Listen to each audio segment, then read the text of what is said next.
Hola, ¿qué tal? Mi nombre es Juan Pablo González Mendoza. Este video tiene como finalidad relacionar un poco lo que fueron estos dos filósofos, que era el primero Platón y el segundo Martin Heidegger, con el tema enfocado hacia la verdad, cómo era que los dos llegaban a ver de una u otra forma esta definición de verdad. Y, y bueno, para complementar un poco esto, tenemos que saber que Martin Heidegger utilizó o fue elemento de estudio Platón, entonces asimismo podemos correlacionar de una manera más fácil y eficaz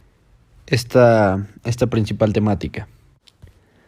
Para entrar un poco en contexto con estos filósofos griegos, como uno de ellos fue Platón,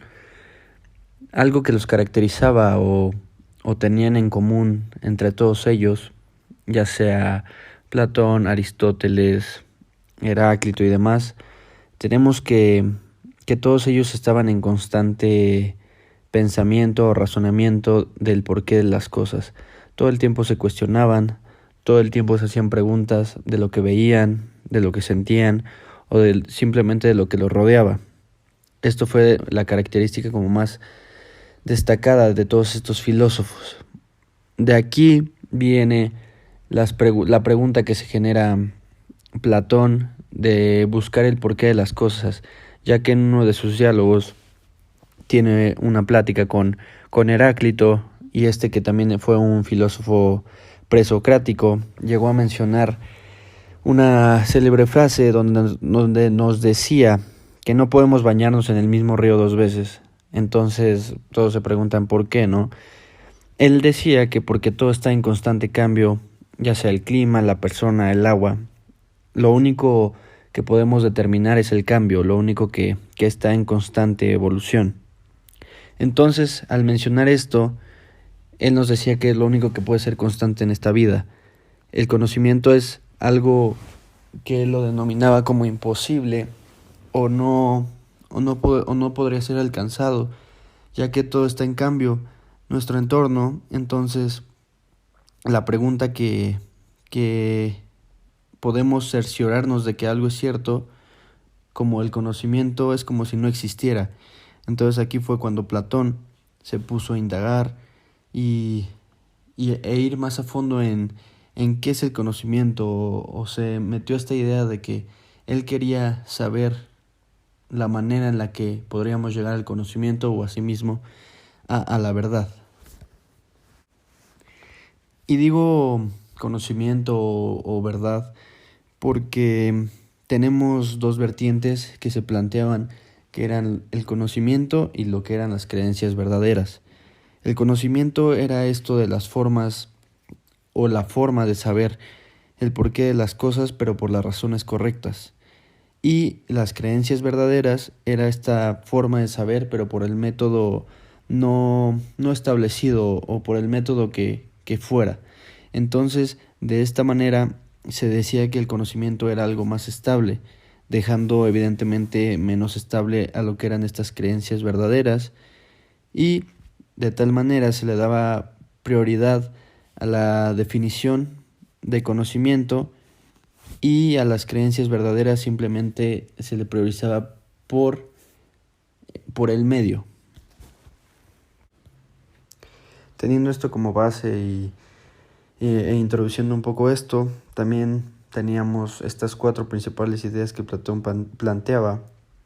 y la primera de estas era denominada como el mundo defectuoso o el mundo de los sentidos y percepciones. Él nos decía que para el ser humano esta idea de lo que vemos y de lo que sentimos era muy engañosa para nosotros. Entonces, el camino que de verdad deberíamos seguir era el camino de la razón.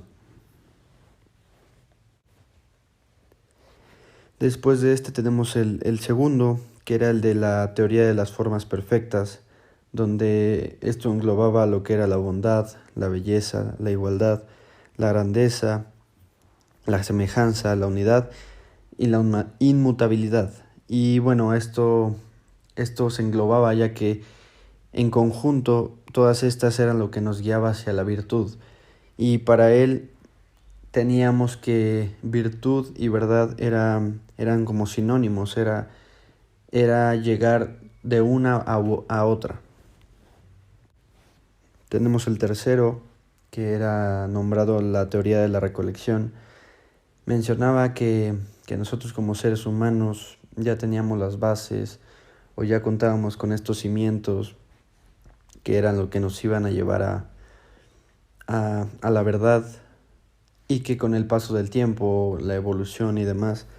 iríamos descubriendo, como también lo llegó a plantear en su momento Aristóteles.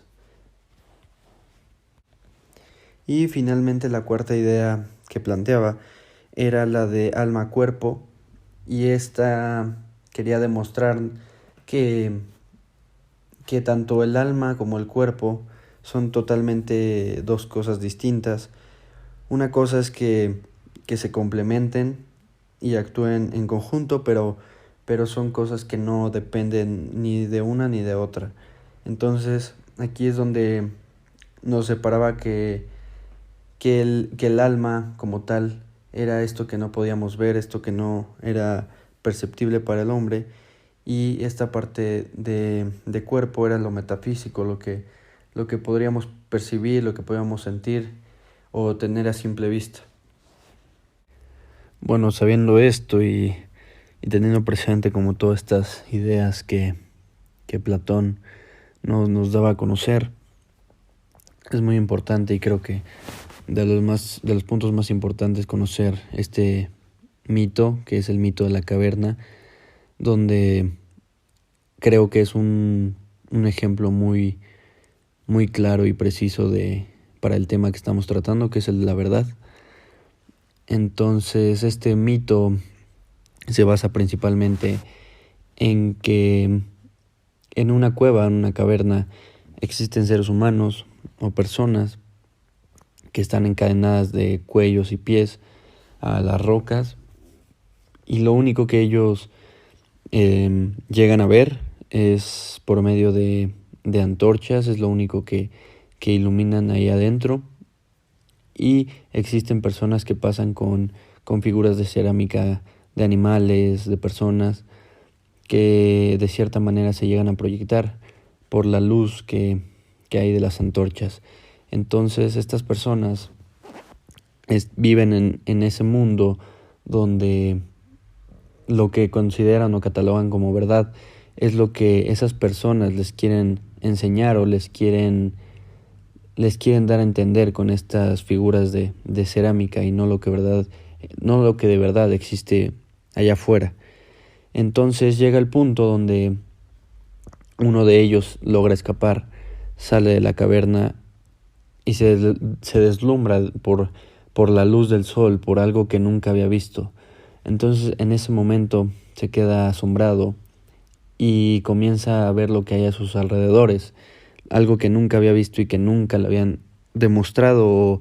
o dado a conocer. Entonces él regresa, se los informa a los que están ahí, ellos no le creen, y creo que sabiendo esto, lo importante de retomar en esta parte es cómo nos plantea esta reflexión que podemos hacer sobre lo que consideramos verdad como sociedad, como individuos, ya que aquí podemos ver que dentro de la caverna lo único que, entre comillas, podría alumbrar o develar eran estas antorchas que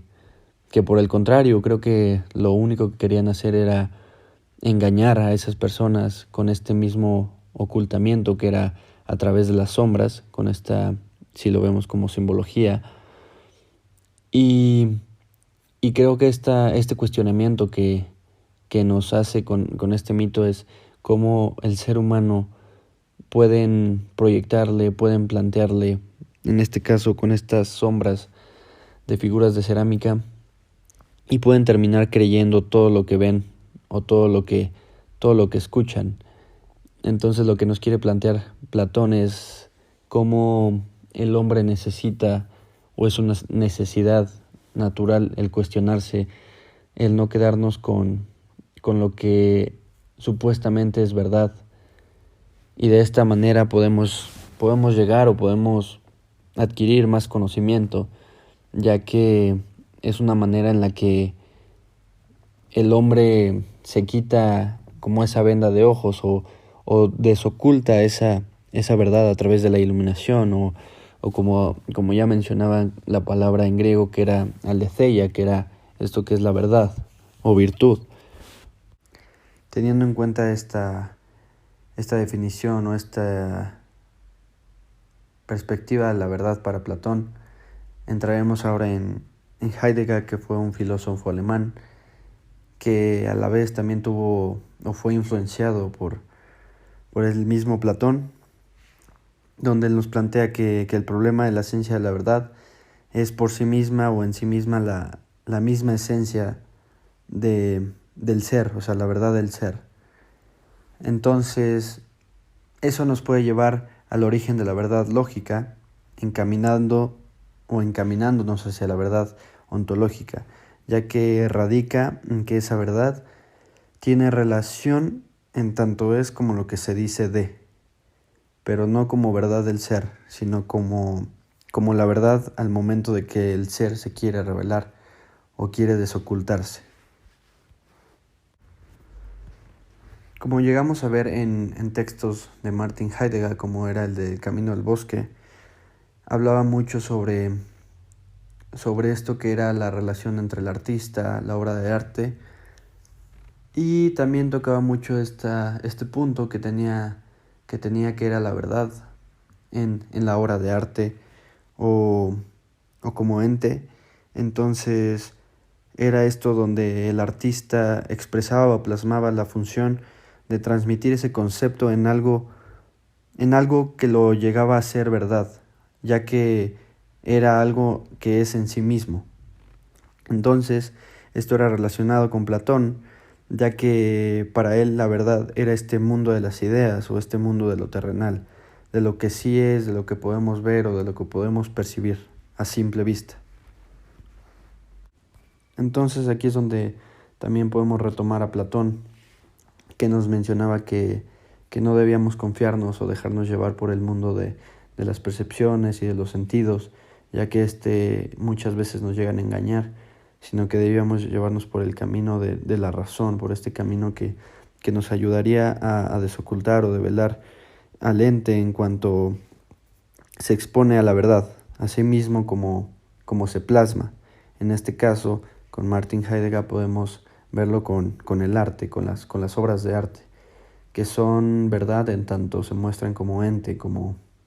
algo ya desocultado o develado.